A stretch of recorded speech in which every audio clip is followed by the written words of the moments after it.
Well, here to weigh in on this is Michael Knowles, the host of the Michael Knowles Show, who wants to weigh in on this. Hey, Michael, thank you for joining us. What do you think about this? Do the celebrity endorsements, do the celebrity opinions, do they work?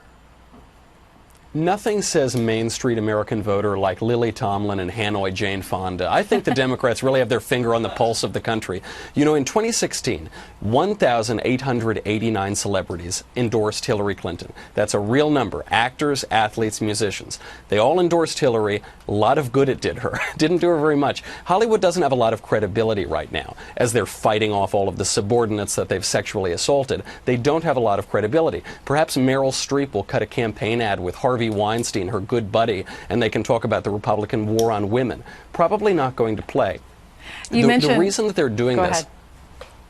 The reason that they're doing this is because Democrats have nothing to say. Do you remember those 23 celebrities who said they'd move to Canada if President Trump won, who said the sky was going to fall, the markets would implode? What do we have? The economy is booming. The joblessness is at record lows. There's peace abroad. ISIS destroyed militarily. They have nothing to say. And when you have nothing to run on, Hollywood celebrities are a good mouthpiece to send it out. Yeah, and we can't relate to them. You know, most Americans are trying to put food on their table and living paycheck to paycheck. They can't really relate to the celebrities in Hollywood. You mentioned athletes. LeBron James, he says that he doesn't agree with the president. He thinks the president is using sports to divide our country. Listen to this. What I noticed over the last few months, that he's kind of used sport to kind of divide us, and that's something that I can't relate to because I know that sport was the first time I ever was around someone white. Michael?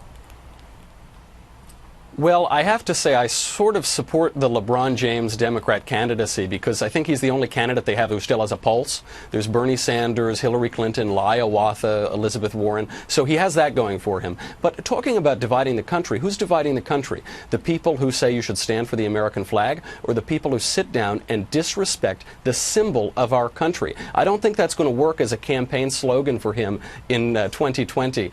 Vote for LeBron James and disrespect the American flag. Support Colin Kaepernick. Probably not going to play in Peoria. All right.